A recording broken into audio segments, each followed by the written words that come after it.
I'm in the car because I was at my remote office, the back room at Chimmy's, but because school's out, there's a bunch of kids running around screaming back there. So they're all messing with my office space back there that I use in front of the TV.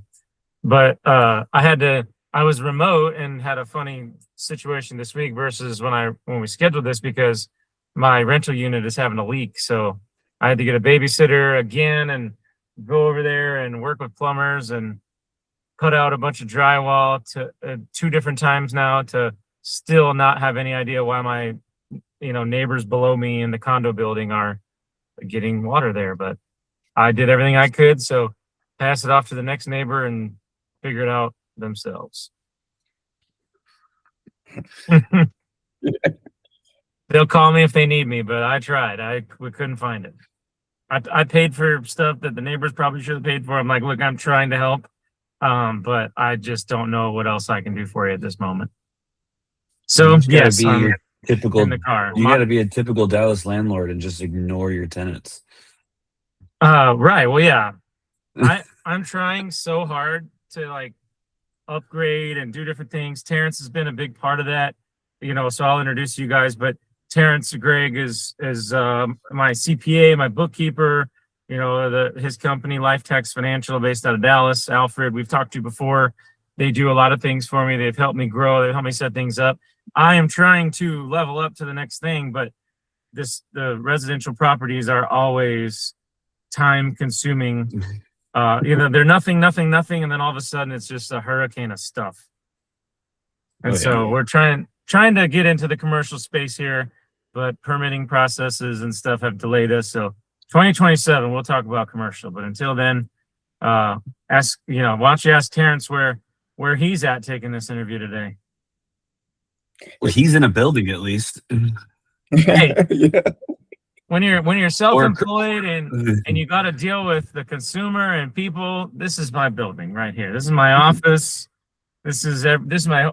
We bought this truck as my office, so why not take the meeting out of my office here, Terrance? Oh yeah, you're paying for it, right? Yeah, and that's the tax break right there. Yeah. Yeah. So currently I'm in Dubai right now.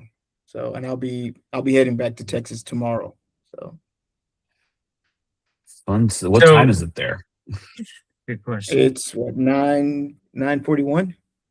Yeah, and tell them what you're gonna do. PM, yeah. Yeah, 9:41 p.m. So we're nine hours ahead. They're ahead, yeah. So Terrance just told me what he was gonna do after this. Well, why don't you discuss with Greg your evening plans here?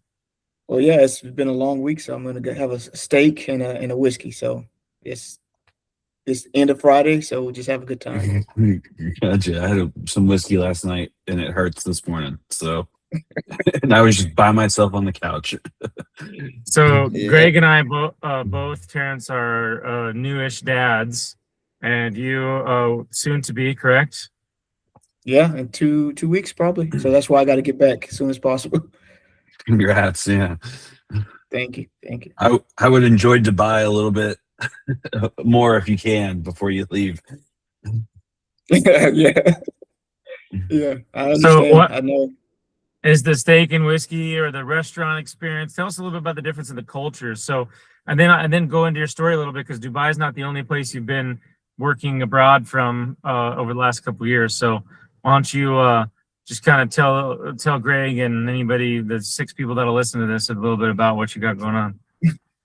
Yeah. I'll start from the beginning. So, in 2021, I moved to Australia. That was during the peak of COVID especially for Australia. And that was one of the places that they really had they were probably the most strict place for COVID. So I moved there, quarantined for 2 weeks, once I got out of quarantine, it felt like I was, released from prison, and the weather is amazing. So the first day that I was out of quarantine, because you couldn't leave the room, you had to stay in and walk around in the room. So, as soon as I left the room, felt like I was released, and it was a good experience. But Australia is a, beautiful place. So I stayed there for 3 years, moved to Dubai in 2024. and I just recently left Dubai once the war in Iran started in March. Got it. What How was made that you? experience? Well, yeah, let's get into that. But what made you want to do this traveling situation in the first place?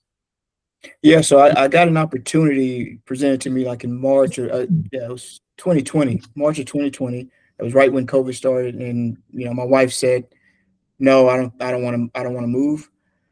They came back later that year and said, "Hey, this is a really great opportunity." And so, I explained to her. We kind of looked at how Australia was, and everyone you hear, oh, there's spiders or snakes, etc. But we lived in a city in Brisbane, and it's a really nice city. You only see snakes and spiders if you go looking for them. So if you go to the Hmm. wild and all that, you'll see them. But yeah, that got an opportunity, and then we actually enjoyed it. We didn't expect to. I never wanted to visit Australia. It was not on my list. But after getting there, it was, very, Hmm. very nice place to live. Good place to raise a family. I could have actually stayed there. But my wife, she kind of was getting a bit bored because it's a it's a slower place. It's not, Hmm. there's not the things close at 6 p.m. Um, so we visit Dubai a couple times because I traveled to the Middle East quite a bit during my tenure, and she kind of liked Dubai, and then the opportunity came for me to move to Dubai. So I was like, well, yeah, I'll take it, and it's been nice. It was nice living in Dubai as well. Very two opposite types of places. So in Australia, it's an early morning, early evenings. So things open up really early and they close really early also. In Dubai or even the Middle East in general, you have things that open a little bit later and it stays open like just like the place I'm going to have a steak. It'll be 10:30 and it'll be just like as it, 6 or 7 in the US. So it's just too different in that way. Yeah, very interesting. Now, but the opportunity that you're talking about, that job, you are still doing that, or just the financial side of things now with the Yeah, CPA tax? yeah, just the financial things side of things now. And so, I guess, yeah, you had a interesting kind of exit with it all. Do you want to just talk a little bit about that? Answer Greg's question. What was that like? Yeah, so I think it was like February 28th. So me and my wife, we were coming home for her baby shower. She was gonna have a baby shower, so she left 2 days before I did. I was actually gonna leave a week or so after her, so she can spend a little bit more time in the U.S. And so basically, I went for a run that morning, and I you know took a nap on the couch, and I woke up to her calling or texting me. She's saying, "Hey, there's bombs in the UAE right now," and I said, "Oh, that's what that was." I thought it was like I thought it was I thought it Oh was just like man. a like construction because we live in a building, so I thought it was just Hmm. construction somewhere around. But there was I guess missiles going off, and they were doing the interceptors. And so when I go and look on Facebook or Instagram, and I see it everywhere, there's missiles, and then I get messages from people from Saudi showing me the buildings that have been attacked in Bahrain. It was very crazy experience, and so that whole night I pretty much stayed up because you can hear the missiles, pretty much all night. Incredible. And you said there's a hotel or something that was hit in Dubai, right? Right. Yeah. Yeah. So there's a in the area. Actually, it's probably a mile away from where I am now. So it's in the Palm, which is a very, I guess, popular area that people come to visit for tourists. And there Hmm. was debris that hit one of the nice hotels, and it just very scary experience, I would say. Yeah, absolutely incredible. And so your timing was just so crazy. Luckily, your wife and baby are out of there, and now you're still stuck. And then what happened then? I mean, how it was quite an experience to try to just travel back. Did you make the baby shower? Yeah. So yeah, I mean, immediately after that, I was looking for a flight out, and of course, all the airspace was closed. So Hmm. eventually, we were able to. There was a get together a team of people, so we traveled to Oman by car or by bus, and that process took for the normal drive to get to Oman is about 3 hours. It took us about 10 hours to get to Oman, just driving through. And this was maybe 5 or 6 days after everything started. And we got to I got to Oman, and then I was able to go fly to Turkey, and then from Turkey I could fly back. So what, like the 10-hour drive, is that because everyone was trying to get out, chaos, or were there checkpoint? Like what made that drive so much longer than typical? That drive is actually really nice. It's a very scenic drive. So when I saw it, I said I'm surprised I haven't been here before. I haven't, but there's a place called Hatta that a lot of people go to. It's a very nice like mountain area. They have like coffee shops and their cafes. It's like in the halfway point between UAE and Oman. So it's definitely a nice place. So maybe in a couple of years when everything calms down, that may be something that you guys can actually see. But yeah, it was mostly customs backed up. So you had to Okay. driving through customs. You had the UAE side, and then you also had the Oman side, and Mhm. each you had to change buses each time. So we probably changed bus maybe 5 times in this journey. So, and you had to take your luggage. So, luckily I only took one suitcase, but yeah, you have to tote your luggage through each checkpoint. Jeez. And so they get you like off the bus, look through your bags and that kind of thing, each checkpoint. Yeah, they didn't really look through too much. It was just a scan, but yeah, that's basically what they were doing. When we played baseball, we'd be on buses and, going down to South Texas, you'd have these like border stops, but they would just look on the bus and say, anybody need to declare anything? All right, bye. They really Yeah, didn't scan anything at all. And if they did, I'm sure a couple of our teammates probably would have been in a little trouble. I'm sure they scan now. That was 10 years Yeah. ago, 15 years ago. I'm sure. Yeah. They had dogs walk around, Well, sniff, and they move on. yeah. Well, what was it like going back then? If getting out was crazy, obviously, I wouldn't say it's cooled down, but I would say, it's a lot of lip service going on more than anything right now. What was it like returning? Was it a little bit easier, a little calmer, or is it still kind of on edge, obviously?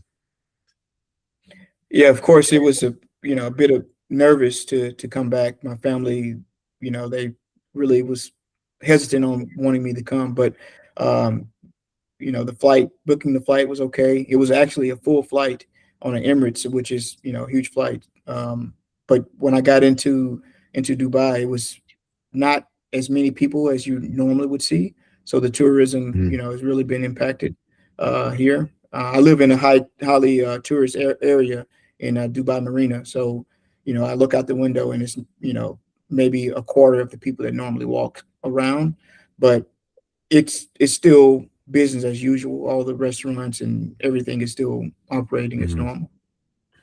So you've been in two crazy situations because of the outbreak in the Middle East, but then also with COVID in Australia. Are there any comparisons of the just panic or human nature of the nervousness or this or that? Yeah, in Australia, it was they saw one case of COVID, they would shut down the state, and it was very much so of a panic in UAE, and the approach they took with the I guess the war, the bombing. The first day or two, they basically shut down things, but then after that, it was almost business as usual. So the two approaches were a bit different, but of course, in both situations, you're very nervous. So it's a you know very highly stressful situation.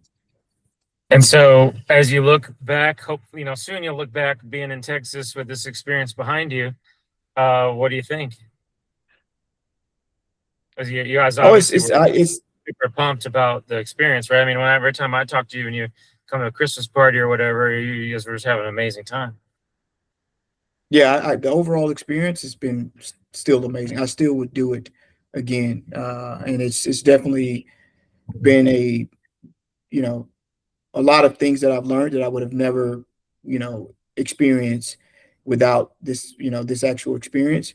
I've seen places that I probably would have never been to. I never would have went to Muscat, Oman. I probably never would have went to Saudi Arabia, um, Fiji. I've been to a lot of nice places that I never expected to go to. So I You know, definitely and funny recommend. enough, I know someone around here that works at a pretty large bank and does some things. We try to, work together when we can. But she was telling me about how she lived in Saudi Arabia as a lady, and told me what that experience was like for her and stuff. So it's really unique, and it's crazy when you kind of look around. I mean, everyone knows the airports are busy, the interstates are busy, everywhere you go, especially in DFW, stuff's busy. But you're like, well, because there's all these people around you have done wild things that you wouldn't know unless you really got into conversation. Mhm. So how many other people do you know that have done something like this where they've moved abroad and worked remotely? Well, there's some I some expat communities. A lot of the people that I know, they are from like the UK that are in those expat communities. From the US, I don't I don't know too many that have lived abroad, and but yeah, mostly a lot of people from like the UK that basically do Now, a lot of the travel. are you still considered an expat once you move back? How does that work? What are those labels like? No, no. So once you're back into, I guess, a U.S. payroll system or U.S. basically, you're not on a expat package. Basically, you're not considered an expat. So what is that like on the expat package? Are you still paying American taxes?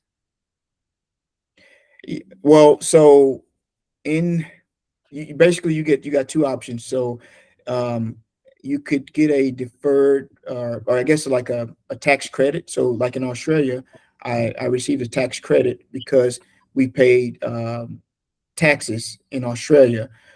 So I still have to file my US tax return, but I receive a credit for all the taxes that I paid in Australia, which the tax rate in Australia is much higher than the US tax rate. So that was the situation in Australia. In in the UAE, there's no income tax, so I'm not paying any income tax. But then you have the foreign tax exclusion or foreign income exclusion, so you can exclude up to a certain amount of your income that you don't have to pay taxes on it. But anything over that amount, you do have to pay those taxes on it. It's like Interesting. 120,000, isn't it? Yeah, they The foreign adjusted for exclusion. inflation, so I think it's yeah, so it's probably like 132 or something like that right now. Yeah, I So have a client that lives in Guatemala and he pays his wife a salary so they can avoid paying some taxes here in the States because they spend about half and half. But he runs his business out of Guatemala. The operations are here in Texas, but he lives in Guatemala. He has for like the past 15 years. And so he's like, he pays his wife 120 grand a year so they don't have to pay taxes on it. Yeah. well, and obviously this we want to hear about your experiences and stuff, but we've talked to Alfred about business a little bit, but that's your world here, right? So if anyone wants to contact you, you can talk to them about these nuances and ins and outs of the tax system and can lead them down the path they need to go. Highly recommend, right? I've used you guys for multiple years now, and it's gone very well for me and learning a lot about all these different things. But when you start to really learn about the global stuff, it's just a whole different world, a whole nother ball game. Yeah, yeah, and I would say one thing I'd add is you get to learn I guess the view of America, from their point of view, and you get to see kind of their feelings towards America, and there's positive ones and there's negative ones too, but you can see it outside of just our media and et cetera. You can actually see the people. So So let's Australia, the Middle East. so go into it a little bit more in detail. That's a little bit of the culture thing, but how do they view us? Is it majority positive or not? And then also go into when you say you live in Texas, what do they do then?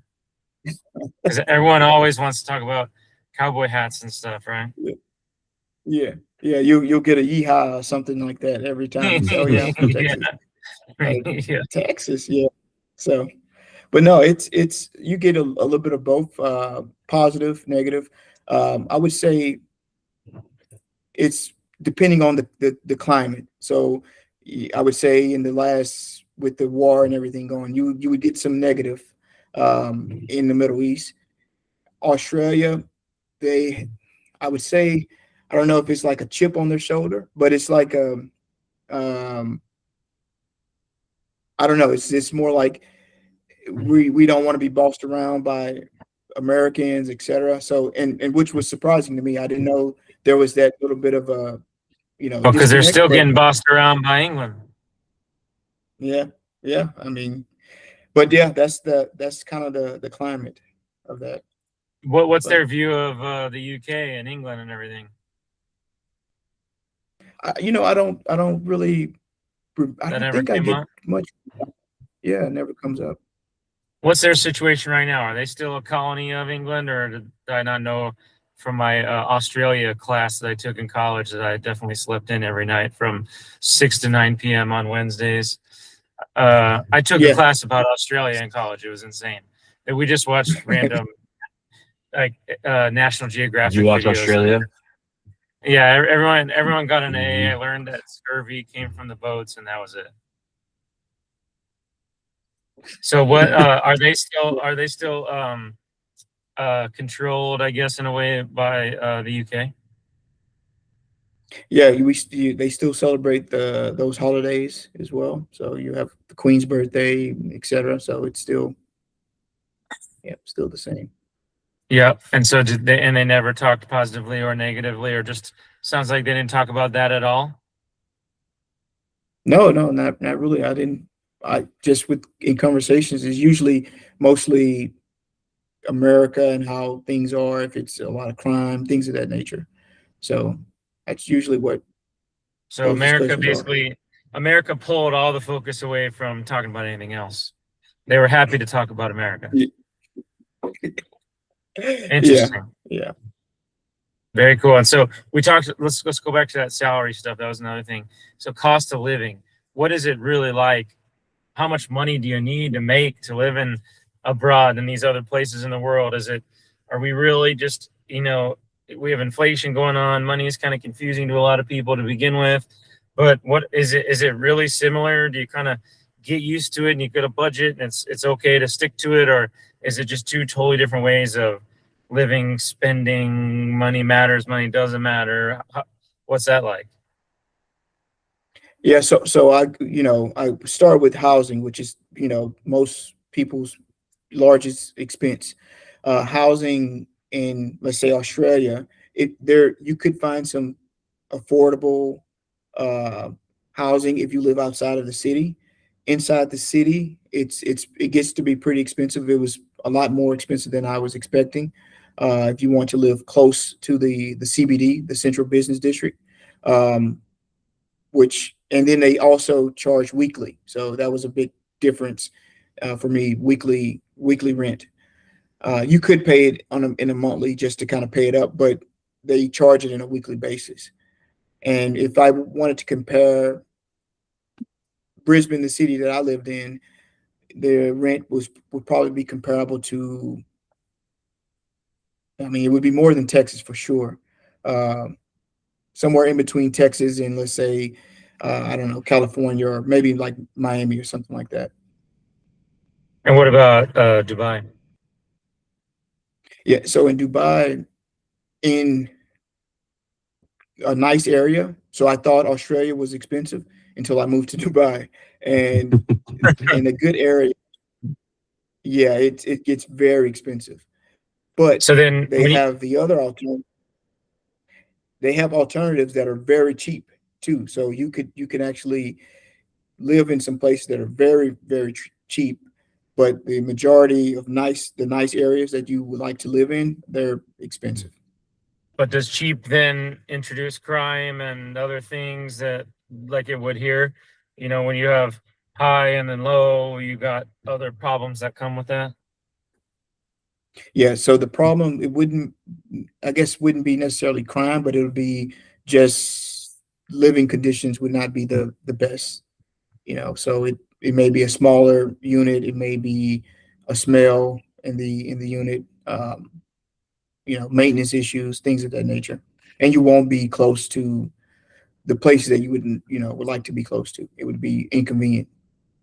So then when it comes to super high income and low income, you come back to the United States, you look around, or your experience in various cities and states in America, how do you compare?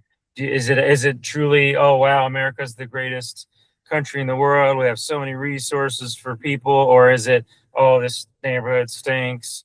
Is it a little combo? How would you look at it after having these I, experiences? I, after having these experiences, so like in the UAE, there's a big disbursement of income. So you have really super wealthy people, or at least they appear to be. So you'll see Lamborghinis, Ferraris, just like you would see Well, and a that's Hyundai like car. the So the culture there, right? Is to really be yeah, flashy. yeah, it's a very flashy culture, and so then you have that. That may be 5% of the people, but then you have 90% that are, you know, basically making the country move. The workers, and they're probably paid, I don't know, $400 or $500 a month. So you have a lot of that big disbursement of income. And Australia would be kind of similar to how the U.S. is. It would be very similar to that. Um, they do have very high minimum wage. So, the person that's working at McDonald's, they make like $21, $22 an hour. So they do have a really high, minimum wages, and labor is usually pretty expensive in Australia as well. So that's why they have short working hours. So they may close at 6 p.m. because they don't want to pay for those long hours. But they're not worried about losing revenue by not having those hours open. Yeah, I guess they're not worried about that part. So everyone forces themselves to go within that short window, so they get the So revenue within so that window. the consumer adjusts to the supply. Or in this case, the Yep. demand is adjusting to the supply, which I don't think would ever happen in America. People would just demand something and then someone else would undercut it and open up. Yeah, yeah, we'll figure out a way to get around those rules to make sure that people are able to get that So done. but that's why you say it's a slower culture. They're not always doing more now. They're okay with that, so I'll get it tomorrow. That's exactly the way yep. They're very Very chill. interesting. They're relaxed. Yeah. So when you come back to DFW, Dallas, Fort Worth, or our major big cities in the United States, are they comparable in any way?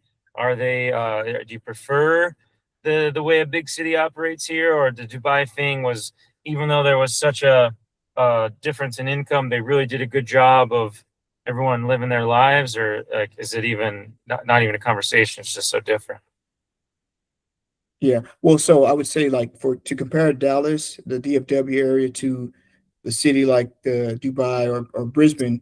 So the way that they've designed these cities, they make them like a walkable. So you have a grocery store in your same apartment complex. They have the mall, within 1 or 2 miles of you. So they make them very conveniently. They're very big on the convenience aspect. And the same thing in Australia. You see grocery stores really close, tons of coffee shops in your areas. Um, but the way you were raised or the way you grow up, what you're used to, you just kind of tend to prefer that way Yeah, over but over this. I prefer the do these, are there 10 grocery stores though, or is there just one and you just got to suck it up with that's how much an apple costs? no, yeah, there's 15 or 20. So in the area that I live in, Dubai Marina, there's probably, if I walk around 2 or 3 miles, it's probably 40 grocery stores. So there's plenty of competition for consumer goods, but it's still just they did density a little bit better. Dallas Fort Worth is a spread out place. We never got Yeah. it right with the city centers People don't even go downtown half the time. So Yeah. we're such a suburban a sprawl is how they designed it from the beginning. They decided cars over trains back in the 50s in Dallas. You can research that. So yeah, that's pretty interesting. But like, do you think that the cities here are we just too far along that it's just kind of hard because they started from scratch and built it that way, and we have what we have, and it's such a big thing that it's hard to do that, or can the cultures find a way to mesh? Well, I think it comes down to preference. I do prefer when I come back home to Midlothian. I do like getting home and there's quiet. There's not a lot of cars honking. You don't hear Lamborghinis driving by your home. I prefer the quietness, and I think probably most Texans kind of prefer that way of life. So I don't know if that's something that is probably even desired by the masses, but like New York, if you want that type of city life, you may want to just move to New York, I would think. Yeah, that's perfect. Yeah, that's why we're so big and so diverse as a country. You got lots of choices. Greg, you got anything? Yeah. Follow-ups or something? Because yeah, I mean, it's just so interesting, and I would have loved to have visited you in these places and just checked it out. You wouldn't have made it. Maybe one day It's we'll a flight. You have to fly. Maybe one day we'll go. Yeah. Oh yeah. Greg's correct. You don't like Greg's to fly. Yeah. No, I can't. I said I would have liked to. I can't. Unless I can drive there, I'm probably not going. Yeah, he's not going. I went to Germany for our honeymoon and saw some stuff over there, and it was cool. But yeah, that flight's brutal. How long is a flight from? Because Australia flight is like 20 hours or something nuts, isn't it? Yeah, 20. You can make it without. Yeah, it's probably 24 with the layovers. 24. So Oh, we're well, just but going like- direct to But Australia. in the how much 17 time in the air? in the air, 16, 17 hours to get to Sydney from Dallas. It's just really tough because I've already seen Band of Brothers all the way through, and that's like the only thing I can think of that can cover me from start to finish. You Our could friend was sleep. starting to watch that. No, you can't sleep. It's impossible. And I Well, probably took that flight. I probably took that flight 15 times at least. that's crazy. So- So what do? You occupy yourself with I'm sure there's Wi-Fi and stuff, so you can work a little bit. Yeah, sleep, movies. That's pretty much it. Sleep, So I movies, gotta and ask eat. you a super random question about flying into Australia, just because I know their border and customs is very, very intense because it is an island. What is Mhm. your experience with the Chinese tourists going through Australian airports and through customs?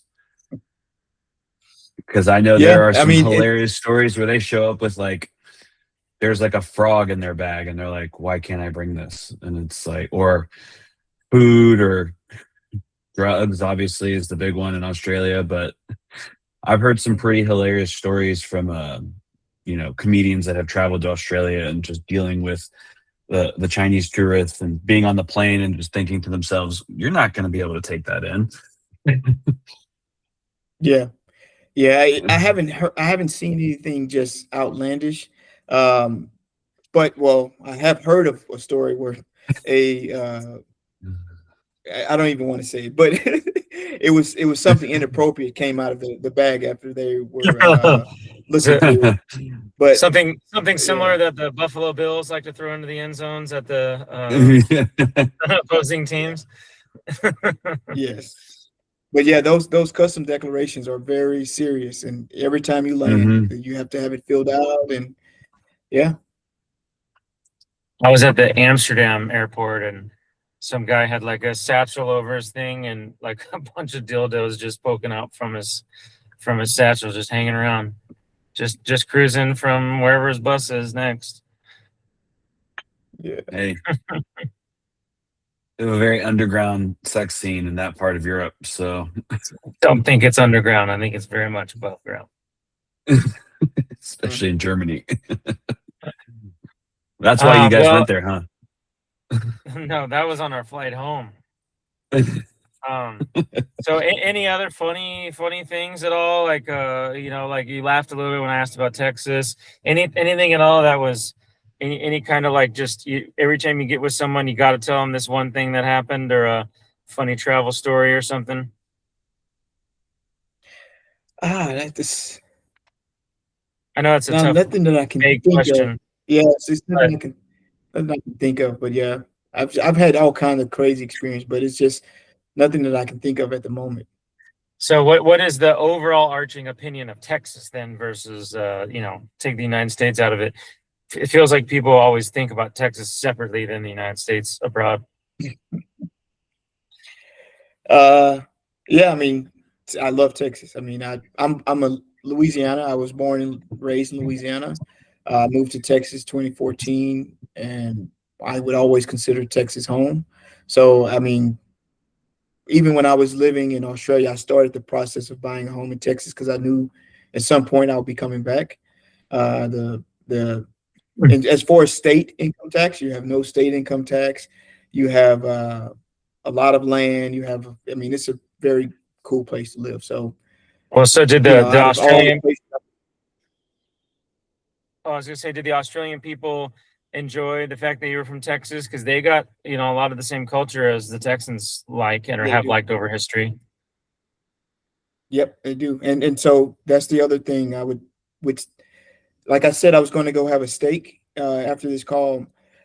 The steak is more than likely coming from Australia because Australia has really good steaks. And of course, Texas is known for having really good and big steaks as well. So, um, that Texas Australian it is pretty similar culture when you go there. So when I got there, I kind of didn't feel like I was in a foreign place, other than the accents, but it has very similar culture as Texas. Yeah, that's pretty cool. Well, anything you want to talk about as far as what you do now once you're back in the States and your work, or we'll kind of wrap it up and let you go eat. Oh yeah, yeah. So yeah. So I'll be well. This is kind of our slowdown season, but we'll definitely pick up towards the end of the year and the beginning of next year. But yeah. So uh, taxes, bookkeeping, any type of advisory services. Between me and Alfred, we can help you guys with it with LifeTax.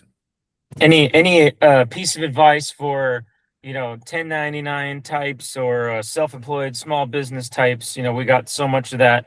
Talk about culture, like DFW is a huge culture of just small business. What would be something you tell them or advise them, like, hey, when we talk to home buyers or insurance clients for Greg, it's like, get started early, right? Get the conversations going. What kind of thing would you say from your tax, CPA, accounting side of it all that you might someone's got to know if they're in business for themselves? So the biggest thing I would say is definitely keep your records, basically track your income and your expenses, and also be prepared for taxes. I know if you were migrating from a W-2 job to a contractor, there's no one deducting any taxes, income taxes from you. So you don't want to be surprised at the beginning of the year when it's time to file your taxes, and basically you have to pay an absorbent amount. And actually now they're actually being very strict on estimated tax payments, the quarterly estimated tax payments. This year I've seen more notices than ever. So you need to definitely consider making quarterly estimated taxes as a 1099 or solopreneur.